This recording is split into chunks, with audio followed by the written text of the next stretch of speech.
Let's now delve into matters of aviation because the Kotoka International Airport has been named the best airport in Africa for 2021 by size. We're looking at 2 to 5 million passengers, in that year in review. The award was based on a survey conducted by the Airports Council International to solicit the views of travelers on their airport experiences.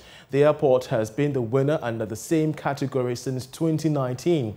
But what existing threats could affect Ghana's ranking in 2022? Sean Mendes is an aviation expert and joins me for more. Sean, grateful that I could, join me. Let's begin with how we have fared at the Airport Company Limited, as we can see on the screens in our graphics, where we get a very good appreciation of how the Kotoka International Airport fared in the course of 2021. You can see there that in 2021, the domestic, passengers increased. We could really see a shoot up in the green margins as compared to 2020, the heat of COVID-19, and even despite 2019 when we now discovered COVID. So it's quite an appreciable performance there from the Kotoka International Airport. But there are threats, Sean. There are threats that could really impact our performance this time around. Share some of them with us.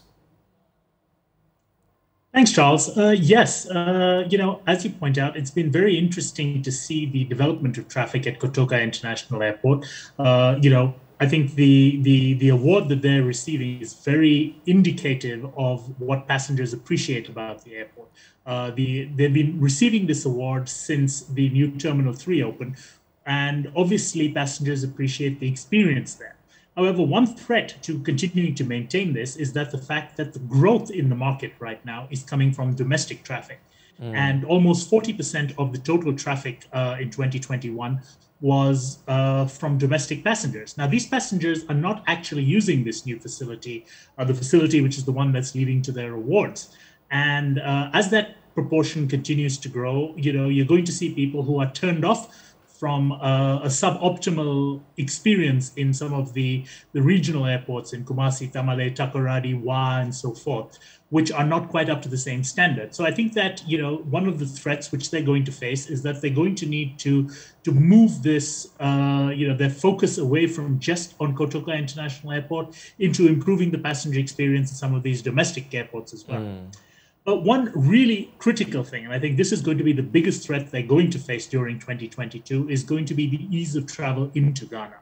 And right now, I think the main thing which is depressing the traffic, international traffic, from making a full recovery into Ghana is the cost of the testing regime. And, for a tourist who's considering Ghana versus some of the other countries in Africa or even in the sub-region, the extra $150 that a tourist has to pay for their COVID testing upon arrival at Accra Airport, despite being vaccinated, despite having done a PCR test in their home country, is quite prohibitive. And Ghana is losing traffic as a result of this.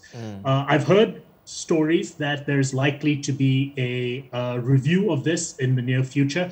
And I can only just, join the chorus of people urging government to review this and at least make it a lot easier to facilitate travel into Ghana by business executives, by tourists, by the diaspora coming back in order to boost the traffic numbers as we are now beginning to see the end of the COVID pandemic.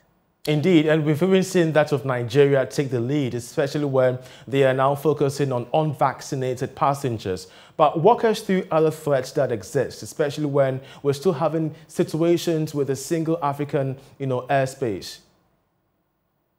Well, I think, Ghana has positioned itself very well in terms of being a preferred gateway to Africa for a number of international airlines. In fact, I believe that, especially in West Africa, I can't speak for some of the airports in Southern and Eastern Africa, but in West Africa, Accra is the #1 airport in terms of the number of airlines choosing to serve it.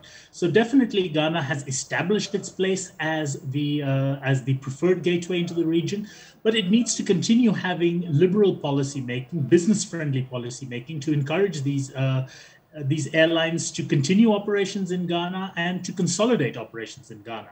So as you mentioned, the single African air transport market, Ghana has embraced this. Ghana continues to have solid policy making in terms of allowing African airlines to have traffic rights from Ghana to other African countries, as well as to encourage Ghanaian carriers like Africa World Airlines and Passion Air to continue developing their domestic networks and their regional networks. Sean, as always, it's refreshing to have you on the show. Grateful for your analysis there. Sean Mendes is an aviation expert, helping us with the threats that could really hamper our performance this time around when it comes to Africa's airspace performance. That's how we end this edition of The Marketplace, though. I'm Charles Ayete. For more news, do log on to myjoyonline.com. Many thanks for watching. Enjoy the rest of our programs.